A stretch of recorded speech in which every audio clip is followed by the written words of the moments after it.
He drove past my street, and my phone buzzed with a photo of my front door taken seconds earlier. I told him to turn back. He locked the doors and said, "If I take you home right now, you won't make it inside." Then he looked at me and said something I still can't forget. He's already been inside. He drove past my street, and my phone buzzed with a photo of my front door taken seconds earlier, the porch light glowing in that dull yellow way it always did, except I wasn't anywhere near home when it was taken. I leaned forward from the back seat, my hand already reaching for the door handle out of instinct, but the soft click of the locks dropping into place stopped me mid-motion, and something about how quietly he did it made my chest tighten. "Turn back," I said, trying to keep my voice steady, but he didn't answer right away, just kept his eyes on the road like he was waiting for something to pass, or maybe for me to understand without him saying it. The city outside looked normal, traffic lights changing, a couple walking past a late-night diner, but it all felt slightly off, like I was watching it through glass instead of being part of it. My phone buzzed again in my hand, the same unknown number, no text this time, just the image sitting there, like proof of something I couldn't yet name, and I noticed the angle, slightly tilted, like whoever took it was standing too close to the door. "Who sent this?" I asked, but the question sounded smaller out loud than it did in my head.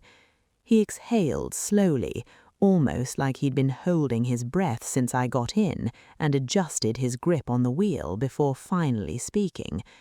"I need you to stay calm," he said, not looking at me, and that was the moment something shifted, because people don't say that unless there's already a reason not to be.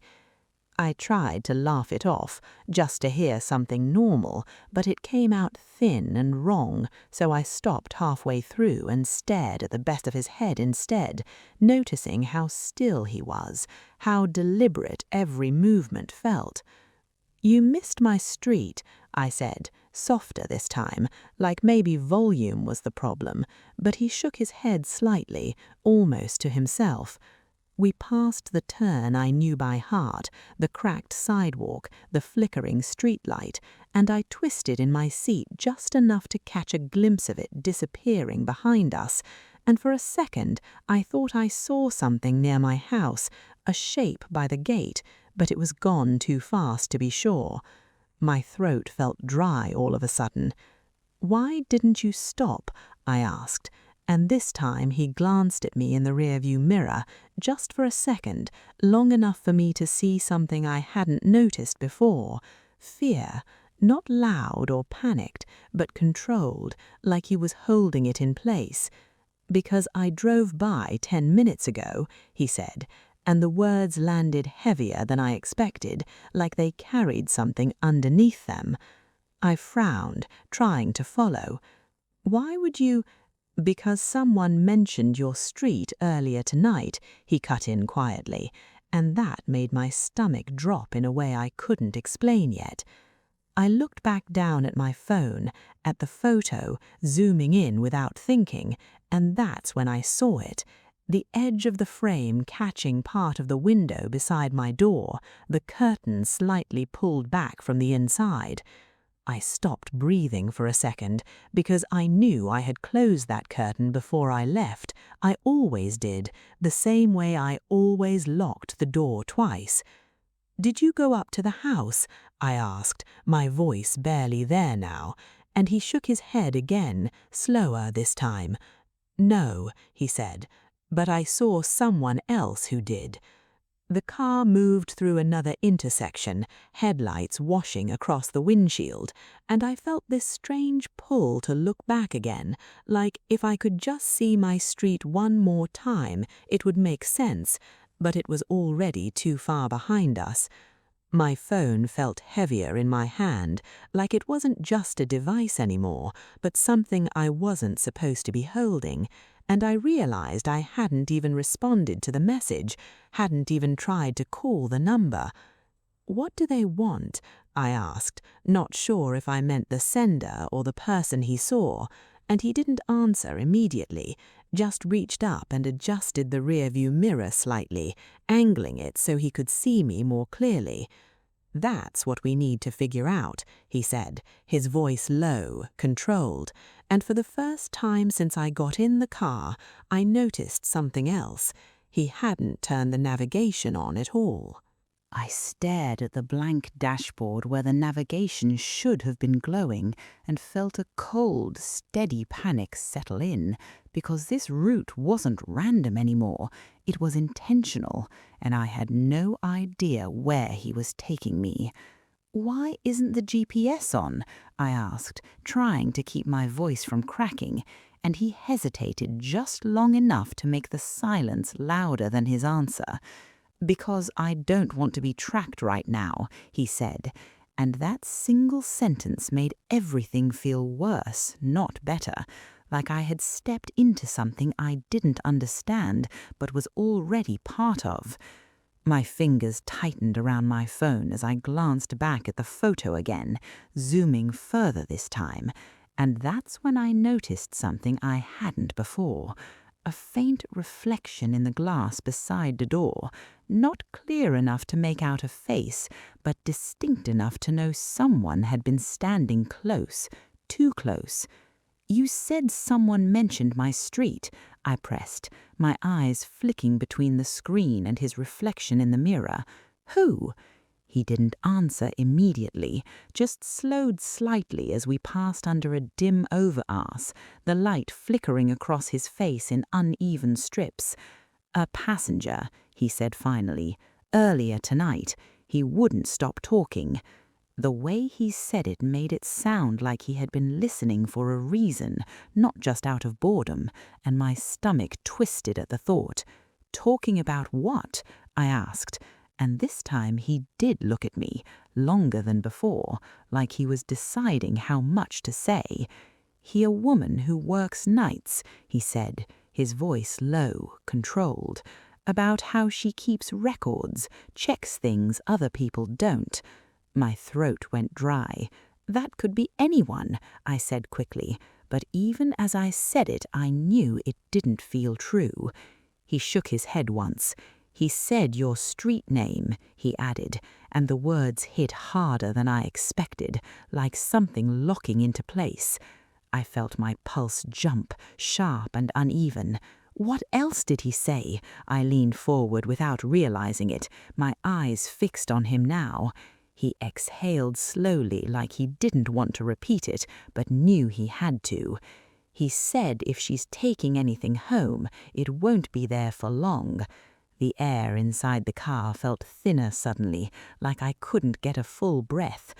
"I don't take anything home," I said, too fast, too defensive, and he nodded like he believed me, but it didn't seem to matter. "He doesn't know that," he replied, and the quiet certainty in his voice made it worse. My phone buzzed again, sharp and sudden, and I flinched this time, actually flinched, before looking down at the screen. Another image, this one closer, my front door slightly open. I felt my stomach drop so fast it almost hurt. "No," I whispered, shaking my head like that could undo what I was seeing, but the image didn't change.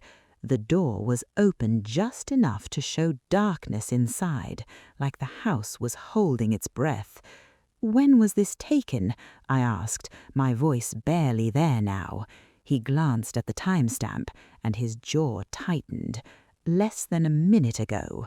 My mind struggled to catch up, to make sense of how someone could be there right now while we were driving further away. And that's when something else clicked, something I hadn't questioned before. "How did they get my number?" I asked, the realization creeping in slowly, and he didn't answer right away, which told me more than if he had. "He never said anything about your number," he said finally, and I felt a chill run straight down my spine, because he was right. I hadn't. The car slowed again as he turned into a nearly empty lot, the kind of place no one notices this hour, and for a second I thought he was pulling over, but instead he parked facing the entrance, like he was watching for something. "There's more," he said quietly, reaching into the center console, and the way his hand lingered there for a moment made my chest tighten again. When he pulled it out, it wasn't a phone. It was a small recorder. "I didn't want to say this while we were moving," he added, pressing a button, and a man's voice filled the car, slurred but clear enough to understand. "He lives alone, same schedule every week. If she notices anything, it'll already be too late." I felt my entire body go still, like I had just stepped outside of myself, listening to someone describe my life like it was a plan. The recording clicked off, leaving a heavy silence behind, and I slowly lifted my eyes to meet his in the mirror. "That's him," he said, his voice steady in a way that made it more terrifying, not less. I swallowed hard, trying to form words, but none came out right, because one thought kept pushing everything else aside, louder than the rest. If he knew my schedule, and he was inside my house right now, then he wasn't just guessing anymore. He was waiting. He was waiting. The thought didn't feel dramatic. It felt precise, like something sliding into place where it had been headed all along, and I realized with a sharp, nauseating clarity that if I had been dropped off 10 minutes earlier, I would have walked straight into that open door without ever questioning it. "We're not going back there," he said, already starting the engine again, his voice tighter now, less controlled, and I didn't argue because my eyes were still locked on the second photo, on the thin, dark gap of my front door, on the curtain I knew I had closed, now hanging unevenly inside. "Call the police," I said, my voice steadier than I felt, like it belonged to someone else sitting in my place, and he nodded but didn't move right away, instead glancing toward the lot entrance like he was checking something I couldn't see. "I will," he said, "but you need to understand something first." That made my stomach twist again because there was already too much to understand. "The man I picked up tonight," he continued, "he didn't just talk about your street. He said your last name." The word landed heavier than anything else so far, heavier than the photos, heavier than the recording, and I felt my chest tighten in a way that made it hard to breathe. "That doesn't make sense," I said automatically, shaking my head, but the certainty in my voice was already cracking. He didn't respond right away, just reached back and handed me his phone again, already pulled up to something I hadn't seen before, a grainy screenshot paused from what looked like a dash cam clip. "Look at the reflection," he said quietly. My hands shook as I zoomed in, the image sharpening just enough to make out the faint outline in the glass beside my door. And this time it wasn't just a shape, it was a face, angled slightly, half lit by the porch light.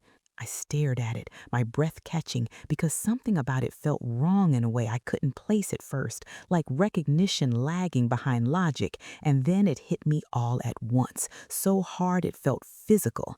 I had seen that face before. Not recently, not in person, in a photograph. My phone slipped slightly in my hand as I pulled up my own gallery, scrolling too fast at first, then slower until I found it, the old picture from years ago, tucked into a folder I hadn't opened in months. My husband standing on courthouse steps, younger, smiling, his arm around another man. I held the two images side by side, my pulse hammering in my ears, and the match was undeniable. "No," I whispered, but it didn't change anything. "That's him," the driver said softly, confirming what I already knew but couldn't accept. My mind raced backward, pulling threads together. My job, the records, the quiet inconsistencies I had started noticing, the name that had appeared more than once in files I wasn't supposed to question. It wasn't random. None of it was.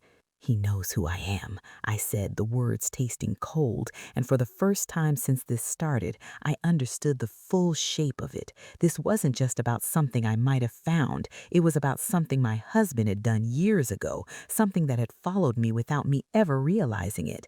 The driver finally picked up his phone and dialed, his voice low as he spoke to someone on the other end, giving my address, describing what he'd seen, and I sat there frozen, staring at the two images still side by side on my screen.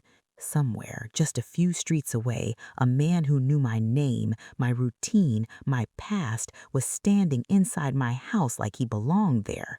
By the time the police arrived, by the time everything started moving faster than I could process, I already knew one thing with a certainty that settled deeper than fear. This hadn't started tonight.